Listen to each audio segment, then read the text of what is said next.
Welcome to Movie Beer, everybody. This is Dan bringing us in, and we have a really crazy great episode today, and this is going to be... Crazy great. Crazy cool. Crazy cool. Don't promise nice. too big. It's neat and nice. And crazy cool. This is our we have the usual crew here with us tonight. Usual crew. Crazy. Oh, are we introducing ourselves? We're introducing ourselves at this point. You buffoon! Well, dear listener, this is Aaron. I'm your amygdala expert. That's the part of your brain that associates emotion with memory. Listeners, I'm Blake. I'm the Jim Carrey expert. And I'll tell you, The Mask, Ace Ventura, Pet Detective, and Dumb and Dumber were in the same year. As this? No, as themselves. Like that was like all together. 1994. I haven't even said what movie we're watching. I know. We're just introducing ourselves. That's part of the game. And here's a clue, dear listener. This is Brian, and I'm your Charlie Kaufman expert. There you go. So we watch Anomalisa. Yes, Eternal Sunshine of the Spotless Mind. I'm just gonna plot spoil it for everybody. This is Jim Carrey in 2004. Aaron's favorite year of film. With a whole bunch of really crazy good actors. Kate Winslet, Elijah Wood, Yep. Kirsten Dunst, Tom... Oh, God, I always forget his name. Not Sizemore? No. Tom Wilkinson. Yes. Great British actor. Yeah, Tom Wilkinson. And Mark Ruffalo. Mm-hmm. Everybody's favorite Hulk. Who? Playing a scientist. It wasn't Edward Norton. I don't know what you're talking about. Nice. So David Cross as well. Let's not forget him. I had a couple of beers sitting in the fridge that were purchased. Well, they were acquired at Mac Wine Cellars. Let's say prior to them closing. I'm trying to think like how to. Dan stole them. I didn't. Basically, they sold them to me really cheap, so I feel like I stole them. But yeah, so we have a couple of sour beers. I asked the guys, "Hey, I have this Electric Sunshine from Little Beast Brewing and this Ecliptic Tucana Tangerine Sour," and they're like, "Hey, Eternal Spot."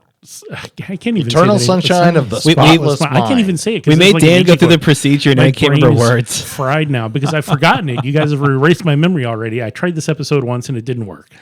Yeah, that's the whole premise. It was very dry and dull. We had to do it again. Yeah, both of these beers are locally made here in Portland, and we'll talk about them a little bit later on. And I think they both went pretty well, but I don't know. This is an interesting film that was created and done in 2004. And this is like mid Jim Carrey being serious in his acting career. Pretty early on, the earlier stuff was Truman Show. Yeah. That was his first foray into kind of dramatic. That was like a little wacky. Didn't he make a horror movie after this one or something? That was number 23 was a little later, like a year or two later. Yeah, he was making some really interesting stuff, and this is definitely and I heard the quote, an indie film with a big budget. Well, I mean, we'll also say Kate Winslet would still be riding high on the Titanic. Yes. I was going to say Titanic wave. Boy, that's a bad. Well, you saying riding high and then the words Titanic seem weird too. sinking low on the Titanic. Her star was on the rise. Right. She was, very much so. Yeah.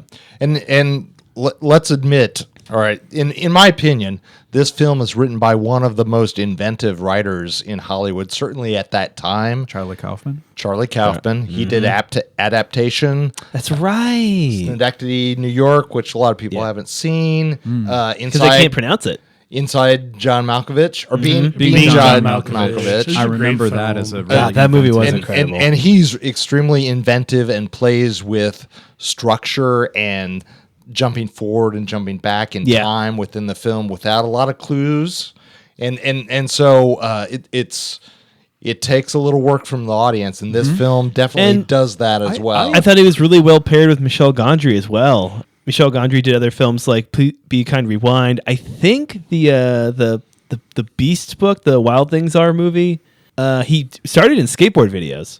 Yeah. And he has a very inventive, specific style of directing. Of really fascinating music videos. Yeah. Like for Bjork, Chiba Mato, Icing Sugar is the name of the song. A pretty amazing video. You should check it out. Yeah. So Kaufman and White Gondry. Stripes. Ooh, yeah. Yeah, he's done some good stuff. It's an excellent combination. Daft Punk. I will say it seems like Kaufman trusts his audience. Like there's no hand holding here. None. You've got to work. Yeah, definitely. And but you can follow it or fall asleep. Dan thought the film was a little slow. Well, this will but perk there are a Dan lot up. of levels to think about, and Yeah. we're gonna delve into them right now. Let's Dig delve into in. them right Let's now. dig in. I was trying to do the Did echo thing. did we already talk about that though? I thought we already delved into them. Well, let me tell you this. I got Jim Carrey's IMDb open.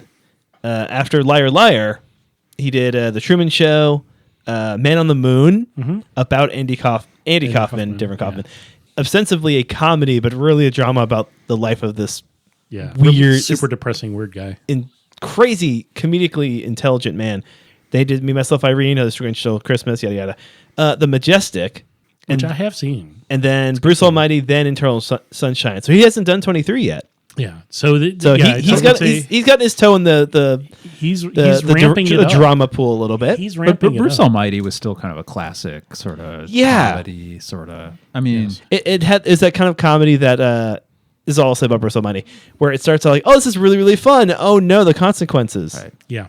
And I have nothing And wrong with that. This film is 100% about consequences because it Oh, starts yeah. at the end and then tells you where it came from. Yeah, so let Which is- for those who haven't seen it, and I would suggest you see it. Yeah. It's a film well worth watching. it deserves its accolades for but sure. are we going to go ahead and spoil it? Well, yes. Yes, It's so- 20 years old. Yeah, I think we have to lightly spoil in order Yeah. to make Sure. this- Okay. make So any sense towards this. the basic plot is there's two people who are in love, and like some relationships, as the love develops, they can't stand each other. Yeah. And so it's a little sci-fi because they each independently decide to erase each other from their memories. at a clinic that's could easily be in a strip mall. Yes. I believe. Yeah, Low kinda end just- dentist office. kinda is kind in- of the vibe. yeah. Iffy place of business. The tech at looks best. like the tech looks very late 90s, very chunky and gray. And Yeah. I think the importance of this is it doesn't rely on that. It doesn't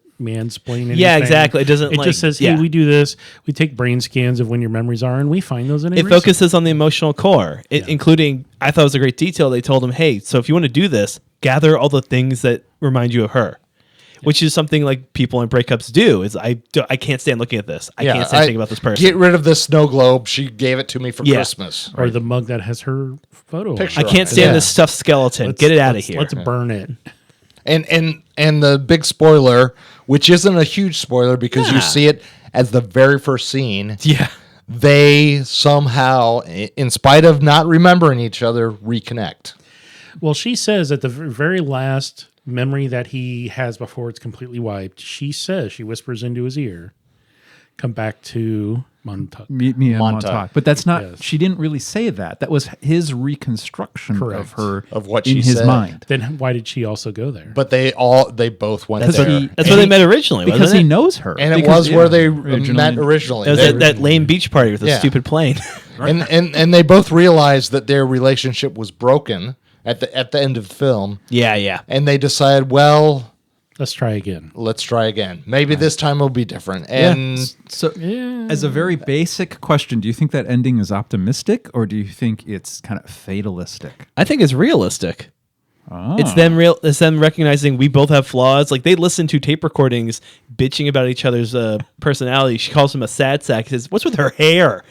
Kate Winslet's hair changes 4 or 5 times. BS. Which piece of trivia Michelle Gondry wanted to use which you can tell watching, wanted to use as a barometer, or not barometer, timepiece of where they are in the relationship. Yeah. Which actually worked because the audience needs some clues to Yeah. know where the You hell the film see is. tangerine hair, you're like, okay, so things are going pretty well. Early you see days. blue. Oh, when is this? A little bit later. Yeah, yep. And then things go really sour. I mean, but it's like hot colors, whereas like the hotter part of the That was relationship. very good, Dan. Cool. Yeah. Wow, Dan. No, that But makes yeah, sense. yeah. Yeah. Well, and as we see the memories being erased, we also see, okay, this relationship had good parts and bad parts, And he wanted to hold on to the good parts. and he wanted to hold That's on not to the the good deal. parts. That's You not, can't the do deal. it. Not the deal. It all goes away. And you know, as far as the consequences of that, you really have to think about if you had that option, would you do it? Because there's good and bad. Right? Yeah. I mean, personally, I think this film is a treatise on codependency. Yes. But a romantic would say this is two people who are kind of meant to be together, finding each other again. Aaron would say that. They are fated I feel to seen. be together. But anyway, that's my. Well, I think I like that. I think My take. there's something essential to who we are that kind of lives underneath where our memories are. And if you take away that memory, there's still a central core of identity and who that person is and what they like and they don't like. And so Joel, even with his memory of Clementine wiped out, he's still essentially the same person. Right, the chemistry would still be there, and he still there is has a chemistry in relationships. Even if he Yeah. doesn't have actual memories of that relationship, there's like physical memory. You know, it lives in his body somewhere, and he has this inexplicable urge to go to Montauk, which he does. He doesn't know why, but it's his own self that's telling him he needs to do it. So I do take, I think, the more romantic interpretation here that these are the same people. And yes, they they didn't have a successful relationship before, but I don't know. They listen to these cassettes of when they got their memories wiped, and they kind of understand more about each other and more about how that relationship went. It's towards the end of the relationship. That's when you're going to be the most honest. Like pretty much every first couple of dates are you putting on a face, saying, "Oh yeah, I'm not totally crazy. I'm not going to talk your ear off about this particular thing until like 2 months in." Yeah, and as we saw the memories being erased, we did see there were great moments in that relationship. Right. Absolutely. Why wouldn't you have wanted to hang on to those? You got to keep the good with the bad. And he That's what makes. tried. That's what helps you grow. And that was the whole thing. I'm going to open my eyes. I'm going to keep my eyes That up. was And so he, cool. and he woke up in the real world, quote unquote, where they were erasing him, and he's just like, "No, I can't move. I can't say anything." It's kind of horror-ish in a way. Listener, so little bit. halfway through this being done, in reliving these memories while he's undergoing this procedure to erase this relationship out of his mind, he changes his mind. Our protagonist changes his mind. There are parts of this like the memories that he wants to salvage and save and that he wants to hold on to. And eventually I think he decides that he regrets the procedure entirely. Yeah. That even the painful things, even the difficult things, he'd still rather remember it all if he could go back and kind of undo. We also It's called character growth, guys. we also see though too, so like some of the I'll say I was excesses gonna say the within side plots. the office staff. Yeah, so Blake, why don't you take it away? And I don't know who's either. banging who. I don't know their character names, but What Mary was, with like the wild like Svevo, like Charlie Kaufman has a real gift for naming people with actual legit sounding last names. Like I feel like I'd meet a Svevo and go, what a wild name. Her and Mark Ruffalo's characters are a couple in the film. You find out partway through that Elijah Wood's character, Patrick, quote unquote, fell in love with. Nicely done, Ed. what he fell in love with her by quote, stealing her quote panties. unquote, fell in love with Clementine while the procedure was being done to erase. While she was unconscious And yeah. taking her And underpants, he's- taking the things that instead Joel of gave them. destroying them to she's trying to told him. rekindle a relationship Because he's a weird little pervert that should just take the ring. using somebody else's moves. He should just go to Mount Doom, right, and throw the ring in there. I mean, but no, as a character, he's shallow, he's needy, he doesn't have the confidence to do this with his own He's a authenticity. 20-something nerd. And so he's trying to crib crib notes from somebody that was more successful. And that towards the end of it, we were all poking fun at Mark Ruffalo's character for possibly being the same. Doing the same thing. I don't know if he would. I think he did. Seeing how I think he he did. That's but, why well, he seeing how had her stuff at the end and gave her the stuff and said, "Here you go."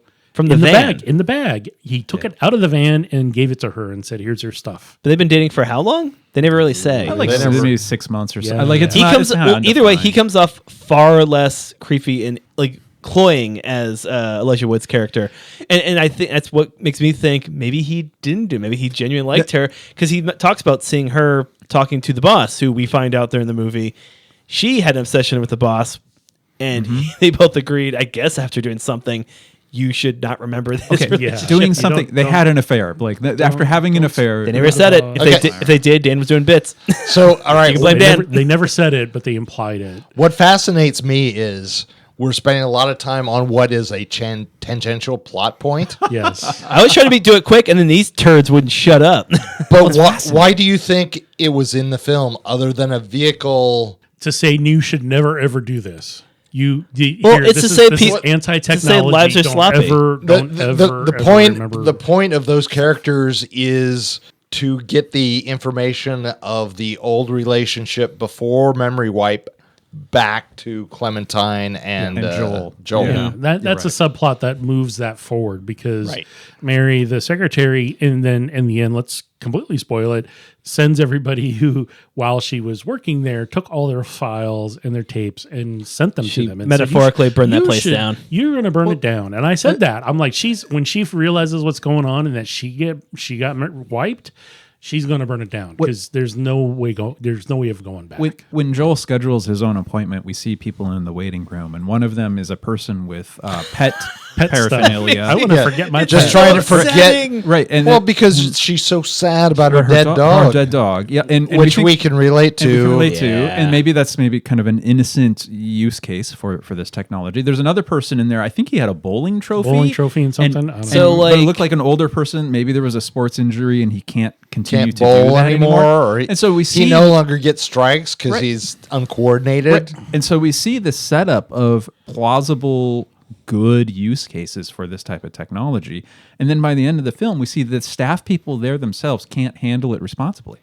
Nobody in that office. Well, it's a pretty tempting concept for if you're around it all day, seeing maybe you don't see the aftermath of Joel and Clementine like freaking out. She's having a meltdown. Like not knowing, she's like, why am I so upset? I don't know why I'm so angry. Right. If she doesn't remember Joel, why is she so upset? Exactly. It's almost like this brain surgery isn't exact. It's not. And maybe that's the point of the film. That our relationships with other people, love or otherwise, perfect or flawed. There's nothing perfect or flawed, with all their flaws. That's what makes us who we are. If we take those moments and those memories away from ourselves, we're no longer whole people. Correct. But there is an idea in our culture, I think, that if something is uncomfortable or difficult, you erase it. Get rid of it. Withdraw from it. You erase it, whatever. And I think this film is sort of a powerful statement that sometimes the most harrowing or difficult or painful relationships or whatever in our past, that can be formative. Oh, yeah. Right. I think that's I would absolutely agree with for that. Growth. Right. That's how you grow. Right. So visually, yes, thank you. I really want to talk about the cinematography so badly. A lot of handheld and a lot of still. They did a lot of live shots, like real life shots, on the train. According to the trivia I read, and in the car. Very little CG. Yeah, they went as practical as possible. Yeah, I mean when like the house and the thing, like his environment is changing and disappearing, and he sees people's faces change. That's obviously computer graphics, but everything. They just tear Tom Wilkinson's face off and he healed. Put like a nylon sock. It was a huge thing.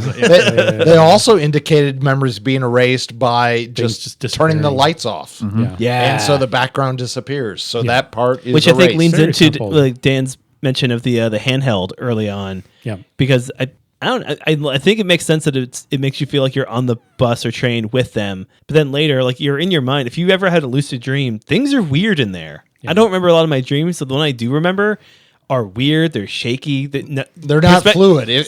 Perspectives don't make sense. If you're not the off. character at the center of the dream, you're watching and everything's very fluid.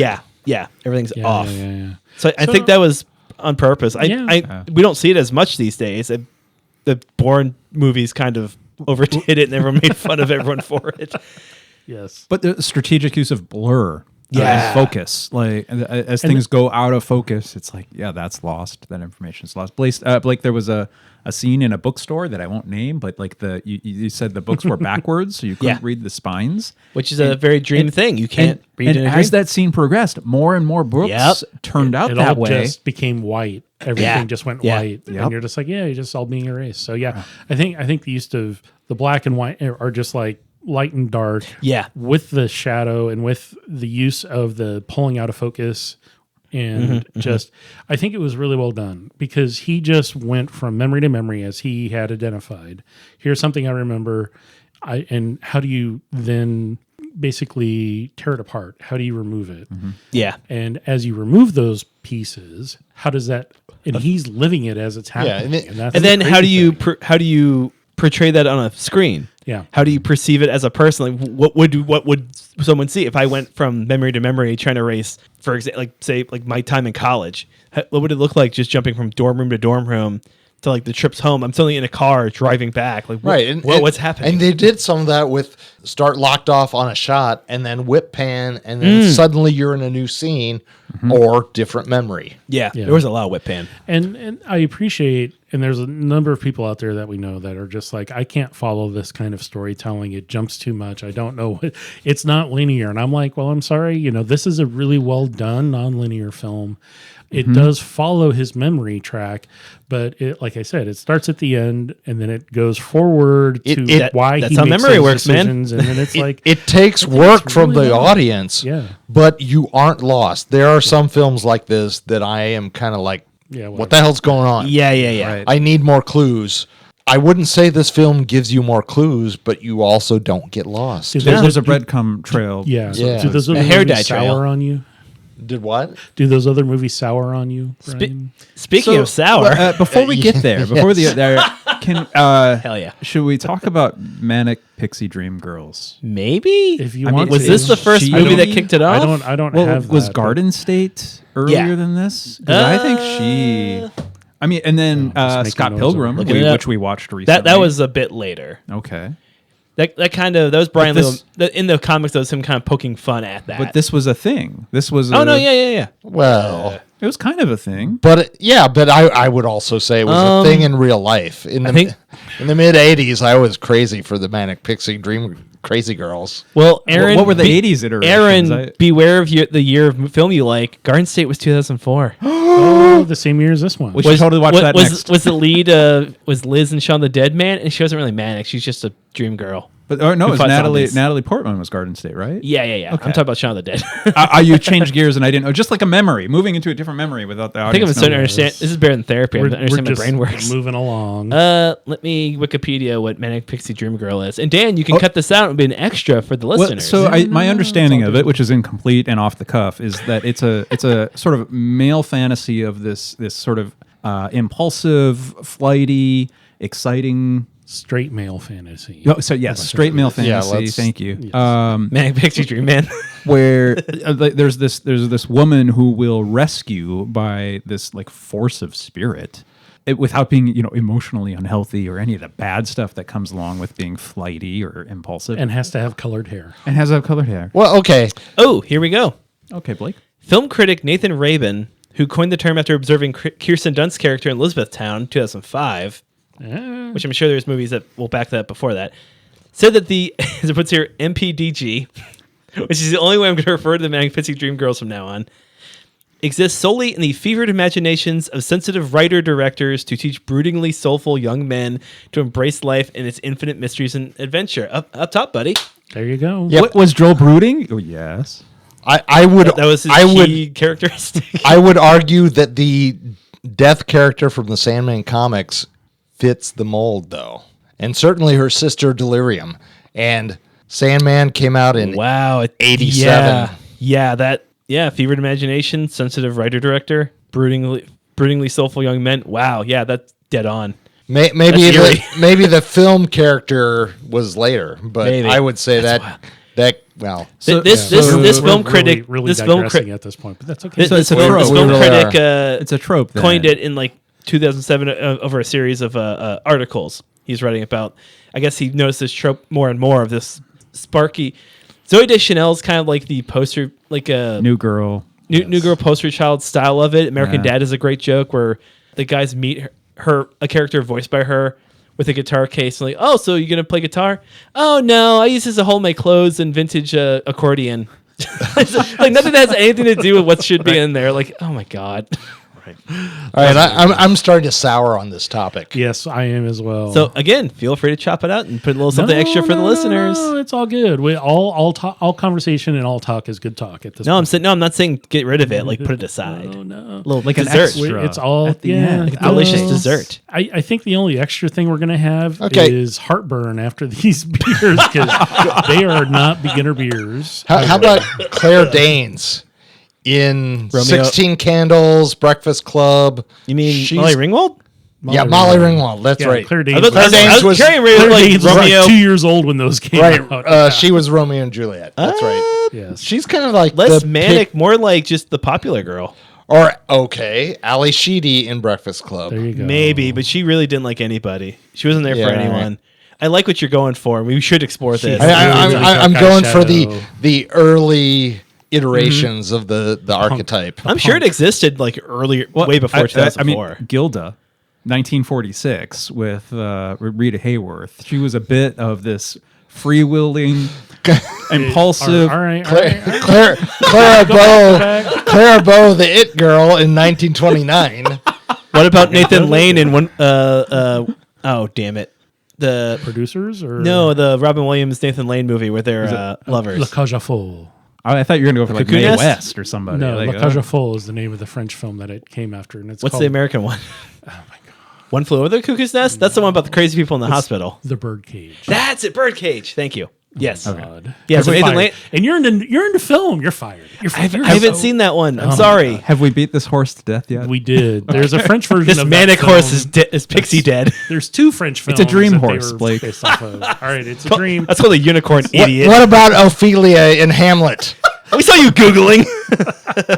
Hey, it still counts. Put your phone in your pocket. That doesn't count. You have to think, Michelangelo from the Ninja Turtles. you have to even think of it to be able to Google it because you have to know it exists and just not remember the name. Anyhow, Yes. All beer. right, We so- drank beer for this movie. This is the part of the podcast Clearly. here, moving to beer, where we're going to stop focusing so much on this really good film that we Yeah, that go we see watched. Go see Yeah, it. Download it, watch it on Netflix, do whatever you got to do. Eternal Sunshine of the Spotless Mind, which I don't really know. Is that really the Nietzsche like? Yeah, no, quote there or was a whatever? real quote about that. I will say right. this film is a bit of like a Rorschach test of like, what does the viewer bring to it? And what do Rorschach. they see? Oh, right, thank you. Yes. And I would like, agree so. Yeah, how much 'cause are you paying attention? Because I saw this film 20 years ago, and I had different viewing experiences from young, naive, and experienced Aaron versus Yeah. Aaron now. You do not have that level of naivete when it comes to sour beers, because I a know, little. having been around you enough and served enough sour beers A bit. at my place, that you have enjoyed that. I'm like, I think you were probably the expert at this point in time, because the rest of us are just along for the ride when it comes to sour beers. What It's happens true. is the alcohol goes into your brain and wipes out the memories. So Well, it is like heavy drinking. It's all good. it's like a night of heavy drinking. Yes. So how'd I get here?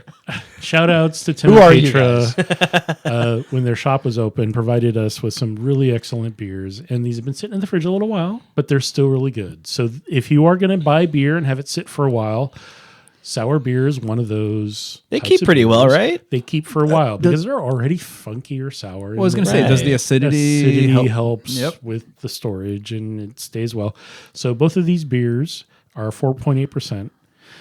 One of Oh, them, cool. strawberry lemonade mixed fermentation kettle sour from Little Beast Brewing called Electric Sunshine. And I've I- had this beer many times, and a I fun still name. think it's a great name. I want a drip of this. A Like, beautiful can art. It looks like spray painted stencils. I could have and this every day. Wine art. It's got limes, My and liver would die. strawberries, and it's low. It's only 4.8%. It's again kinds of sour. Natural fruit fermentation souring is called lactobacillus.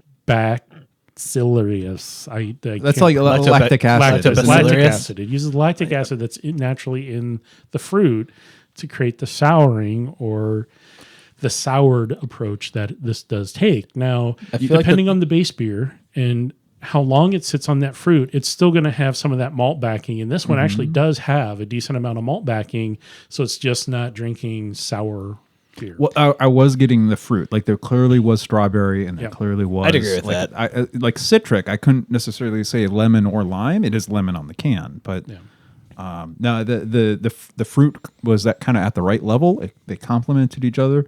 The sour provided some kind of nice like crispness and acidity to it. I loved that a lot. And like you're saying, Dan, there's a little bit of kind of malt backbone. Kind of behind all of that. That it's a really nice beer. See, I didn't catch the malt backbone. I mean, I was very happy to get a full.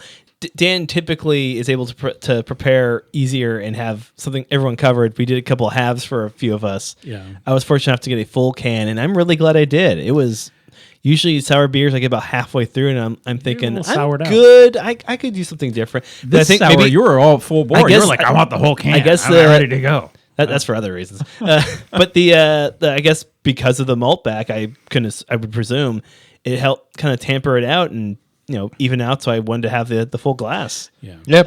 How'd you like it? I enjoyed this as well. I thought it was kind of light, It's a lighter beer. and I thought it went pretty well with the movie because the first half of the film where we drank this Was bright. was kind of brighter, a little more happier. Right. Yeah. Wasn't going as deeply into some yeah. of the themes of the film. Correct. I'd second that. I feel like this one matched of the two better than the second one overall. But Luscious, tart, and refreshing, this naturally soured beer with real strawberry and lemon turns up the sunshine. Yes, and it is. So again, these beers we picked the movie sort of because of these beers, because I had said, hey, I have these two sours. Let's find something to go with it. And I think y'all did a really good job in selecting. thank you, Brian. This was Brian. Yes, this is Oh, Brian, baby. I turned on the brain. Finally. Finally. It's about time that guy did something. What did you guys think of this as it warmed up? Did the amount of sourness change, or did it just deaden the tongue enough that you didn't notice it being? I that want to sour? say, and not in a negative way, I think it didn't deaden the tongue. The tongue was buffeted with flavor, so that it grew resistant and could knew to handle more flavor. Mm-hmm. It stayed about the same for me. Yeah, as I drank, it just seemed like it didn't dull to me at all. No, yeah. I would agree, Aaron. And sometimes I will say sour beer to me, a little bit goes a long way for me. Yeah. And this one really didn't. I was enjoying it to the Same. bottom of the can. Yep. Same. Yep. I enjoyed it thoroughly. I'll be completely candid and say I wasn't paying attention to the temperature difference as I took my time with it, but So I would say that Little Beast specializes in doing tart and sour beers, and this is one of the ones that they've come up with that uses a couple of fruits that's natural, acidic, sour. They're not throwing They're not bacteria throwing. in They're it not to make throwing it the concentrate or whatever. They're putting Yeah. actual fruit in there. This is just real fruit that sits Nice. in ages and it does its thing. And I appreciate that. And thank you for making awesome beer, because I've had this on draft and in cans in many places, and it's consistent. This is a beer That's a that doesn't- big deal. It is. It doesn't vary a whole lot. The ABV may go up or down a little bit based on just how much residual sugars are left in it. But basically, this is a really clean, classic sour. And I would say if you have friends who are not big beer drinkers, who like sour things, you like Sour Patch Kids, this is like a liquid Sour Patch Kid, with not being that sweet. It just has that little nice fresh tartness to it. I appreciate or it. those worm candies that Yes. are that's man, I love that stuff Yep, too. yep.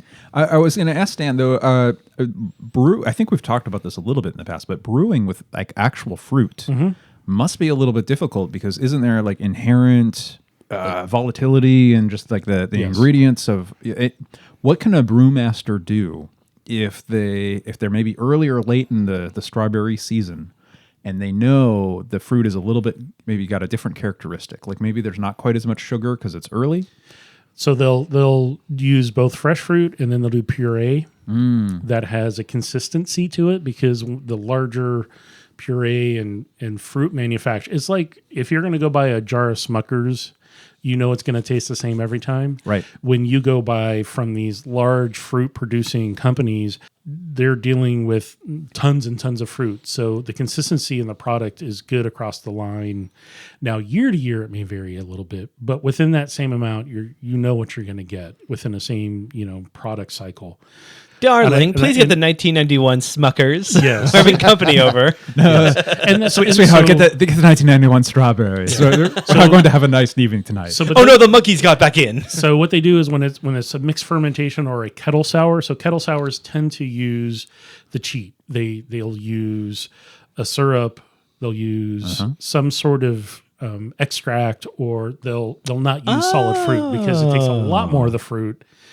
So when from what I understand, they usually do a couple barrels with the real fruit, and then they'll use some that is concentrate. or an extract or whatever. Is that typically and mix it together. a time-saving, money-saving thing? It is. It's okay. time and money saving, and I have no problem with that. No, It's no, yeah, double no fruit. judgment from me. It's probably space too. I mean, yeah, you yeah. can probably get a Imagine- higher yield and have more end product for the amount of syrup that you're using, versus if you had to, fill kegs with Kegs, strawberries. kegs, yeah. I'm just It's- picturing a bag of like apple juice. A bag of apple juice. I'm sticking with it, or a bag of apples, which is bigger. They say bags of Squeeze bags of boxes, milk yes. in other countries. So Disgusting. No judgment, man. Excellent beer. Thank you, Little Beast, for making great beer. Check them out if Indeed. you're here in Yeah. Portland. They have a tap room with a really interesting barbecue joint that's attached to them down in Southeast. Check them out. They do really good stuff. yeah, We've been there a few times. that's some good barbecue. Yeah, you can't complain about that. So the second one we had is from Ecliptic Brewing, which is sort of not too far from where we are located physically here in Portland. They're off of Mississippi, about a half a block, not even half. They're kind of on the corner of. It's a weird this corner. kinda It's great south end to. of I the love bike Mississippi riding Strip. there. I hate driving there. Yeah, there's little. They have a very small parking lot. So, Takana is one of their core beers they make year round, and this is a tangerine sour. This is a little more tart and fruit forward than the last beer. This is again at like 10 IBU, 4.8 ABV, so it's a very lighter beer. But for those that are more on the lines of liking super soury stuff, Like and grapefruit. this is a grapefruit adjacent tartness that is really going to dry your mouth out.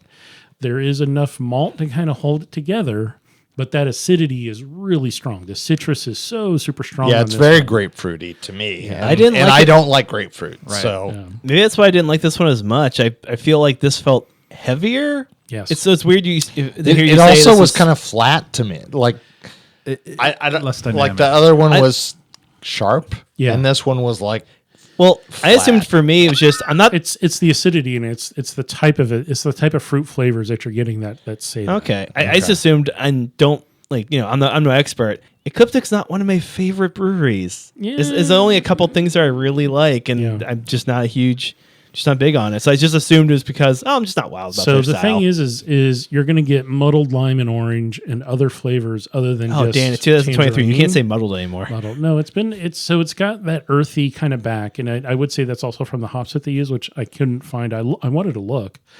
So they're probably, I would Interesting. guess, either European or British style hops that are going to give you that earthy tea kind of. Yeah. Sitting, we're going to have Like a steeping. little bit of steepiness to it on the back end Yeah. to support this really, really Maybe sharp. that's why I bitterness on didn't the like front. it. I don't know. You know, I'm noticing on the can art there is a fake constellation Yes. that is also in the movie. Our protagonist points out a Yep. fake constellation. That's him being cute. and Elijah Wood's nickname for Clementine was Tangerine. right. And this is a tangerine sour. Yes. A And he has bright twist of and he tangerine has- plays nicely with the balanced tartness and dry finish of this crisp, refreshing, sunset-hued sour ale. Sunset Heat. Oh, don't point to me. I was going to say I hate his sideburns. Oh, I was I was gonna just say, ragging on thought, Elijah Wood's character. I thought you were trying to jump in, and I was like, okay. hold No, on. I noticed you were doing your cool radio. I things. wouldn't say this was a bad beer. It just was not as good as the first. Correct. But they and both it also actually went though. well with Yeah. the film. The second half of the film. See, got I didn't really think it went deep as well and with the heavy. film. I kind of, if I had my druthers and wanted to ruin my night, I would start with the Electric Sunshine and then cut to a stout for the back half. Something Something heavy and like really slow heavy. sipping to like Yeah, we could've really done just that. because it felt We like could've, two yeah. different movies almost. It really put sort of together. did when he started going through the dream sequences and things are and really started realizing what he was losing. Maybe a hazy then, maybe something not as extreme, but yeah. all good ideas. What kind of beer tastes like Yes. regret to you, Blake? Wow. Tecate? No. Ain't nothing regret about that, baby. I would say yes. Old Toilet German. cleaner? Old German. I regret taste. drinking this toilet cleaner. I don't know. Toilet cleaner's not a beer. Anything that's mass You're not mixing it right. anything that's mass produced that's considered a pilsner. is I'll tell you this: garbage. Steel Reserve tastes like regret because me and my buddy in college were trying to catch up while playing beer pong, and boy howdy, Oh, no. that was the most hungover I'd been in my life. But the magic of Cheerios and Legally Blonde got me back to normal. Oh geez, how long? Wow. Like hour 6 to 8, 12 hours later. I'd imagine say it was- 6-ish. I would say that's. We're like all a just half kind of day. like huddled around, like, "Where'd you throw up? Where'd you throw up? Crunch, Wow. crunch. Get it, Reese, with a spoon. Get it. Sip, sip, sip." It's understandable. If someone were to watch this film and didn't have sour beers, what else would we write? I mean, you're Wine? saying hazy. I think a wine. I know it's not beer, but like Yeah. something similar to wine, I think would She work. does Something drink very. a bunch of whiskey in it too. She does. She I was references whiskey. She drinks a lot of beer. Yeah. Those two terrible workers. She drink off does his whiskey. Bombay Sapphire Yeah. a couple times. Yeah. but I'm gonna argue. Oh, Rolling Rock. to- Drink Rolling Rock. Oh, they do drink Rolling Rock. But in keeping with the character of Clementine, I would say maybe like a wild ferment farmhouse. That's a good call. Nothing wrong with that. I mean, Yeah. I Yeah, but don't know exactly like, and But those are so funky. Would you enjoy as a viewer dirty socks in your mouth. dirty socks? I in your like mouth while dirty you were socks. watching? Well, I like I think what cheese there's- that smells like socks. I like dirty, funky. Aaron, I think what they're beers. saying is there's some movies where you want to have the beer not distract from the movie. and this movie doesn't hold your hand. It's not confusing, Right. but it Yeah, doesn't you- hold your hand. Yeah, Maybe you got to something that's work less- as a viewer a little bit. I'd say the Funky Yeah. Farmhouse for the back half. Once you get a feel for the vibe of the film, you're like, okay, here's how I should adjust my brain. Fair point. Because I watched a lot of movies when I was in high school. When you were drunk. And then I watched just a lot of movies that were made in early 2000s, late 90s. And watching old films, I had to reset my brain because they're incredible movies, but they're done so differently. You have to just adjust how you like take Indiana- it in. Like a different headspace for yeah. Casablanca. Ex- Like Indiana exactly. Jones. No, I'm saying like Casablanca, like any Billy Wilder movie, like the early, like the sure, apartment. yeah. The apartment's incredible, but it's not Road Trip. It's a whole different movie from Road Trip. The pacing is different. Exactly. The cues They of don't rely on technology. It's just acting in a set. So I would say the farmhouse for the back half of this film. Okay. Because by then you're used to it. You're all right, cool.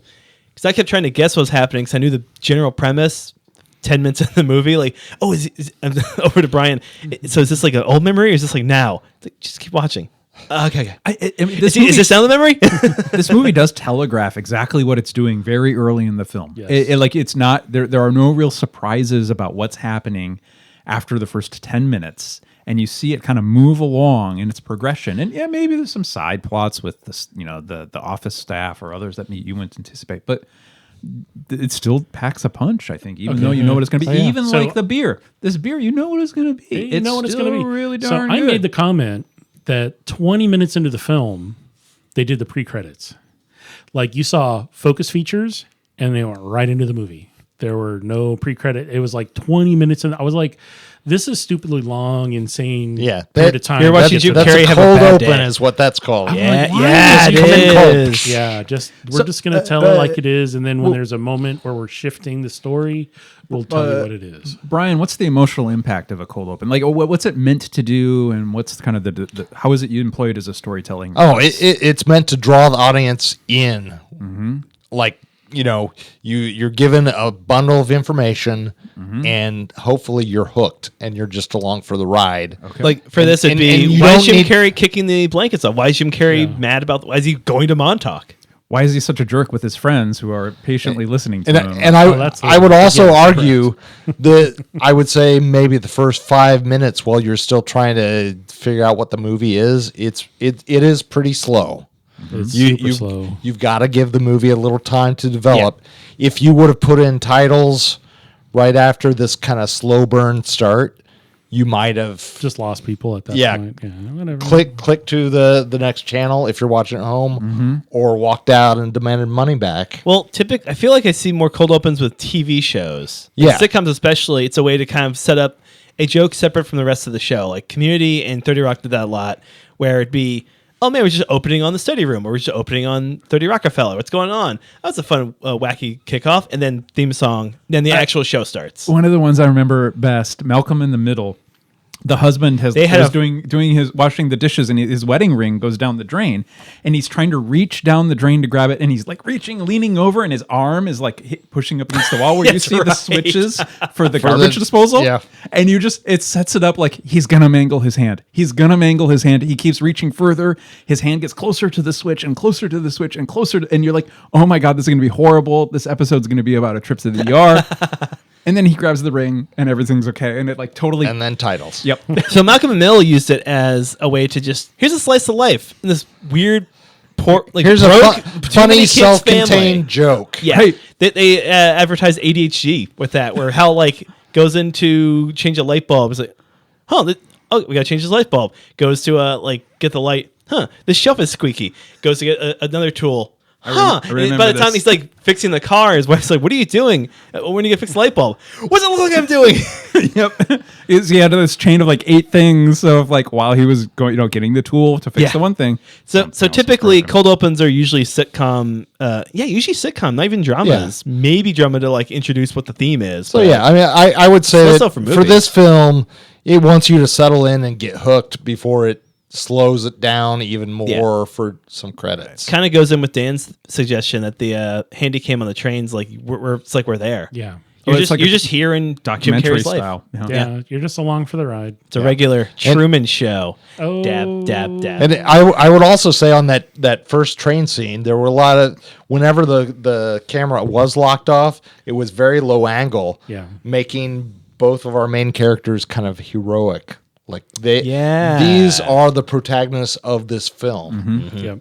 You're looking like up towards at them. All right. So they're Larger. than life and heroic. God, Michel Gondry's talented. Yes, he is. We're way in the weeds, but that's okay. Yes, we are. Well, we are. So this We're in the episode, weeds Malcolm in the because Middle. we really liked this movie. I think all Yeah. across the board. The beers are great. The movie's phenomenal. Right. Yeah, good episode. So I I'd think- say highly recommend. Our teen audiences, like, there's nothing really terrible in this. I mean, maybe some drug references or sex references, but I don't think teens would really like have the emotional. They've seen that context. by the time they were 5, bud. Yeah. Certainly If anything, no just- violence If whatsoever. anything, just brace yourself for the clunky beige technology of the late 90s, early 2000s. they'll be Yeah. like hand phones. Dude got Yeah. out his phone and it was like a solid antenna and was brickish, and I was like, oh Yeah, dude. that's how it was back then. Wow. And laptops. Laptops that were like really Boring looking. Very clunky. Wow. They weren't silver at all. But it ages, aside from the technology, like, it ages well. Yeah. Well, it's universal themes of Yeah. love, relationship. It's hard, And Mark Ruffalo. complicated. Jeez. Playing a scientist again. Kirsten Dunst, way too young to be in underpants. Yes. It was a little Tom annoying. Wilkinson. Not being British. Not being Unfortunate. British, yeah. Right. But still doing a great job. Oh, no, he's a phenomenal actor. Right. Yeah. I think the acting throughout was very good. Oh, yeah. Oh yeah, phenomenal. No complaints. So I think all 4 thumbs up. Yes. And I think find yourself some interesting beers. Yeah, again, we had some good These sours worked well with the Yeah. film. Yeah. Right. You might find others. Yeah. So, as always, the opinions expressed during the taping of this recording are those of the hosts. And, just thanks for hanging out and check out this film. Check out some beers. I think both of these are good beers that stand alone on their own, but I think Little Beast is a little bit better. Drinkable, quaffable, especially in the summer, spring, and fall time. Speaking of drinkable, if you don't hydrate, you're going to dehydrate with the walls around you vanishing as you Yeah. tell the woman you love but hate also that you don't ever want to lose her. see them Or again. him. Or them. Or see them again. Yeah. Exactly. What's with the hair? I don't know. Why did it keep changing colors? Oh, apparently those were wigs. Really? Oh, I had It's no idea. for ease of shooting because it wasn't sequential. And if you dye your hair up like too often, it will kill your hair. It'll just fall Right. out. I mean, that makes sense because nothing in this film is sequential. So. Yeah. Right. None at all. So, well, thanks for listening and hanging out, everybody. Until next time, remember us all. Please don't forget us. This is Aaron signing off. This is Blake, and I'm going to Montauk. Slam. Walk, walk, walk, walk. And this is Brian. Thanks so much for checking us out. Yeah. All right, everyone. Thanks for listening. We'll catch you on the next episode. Take care.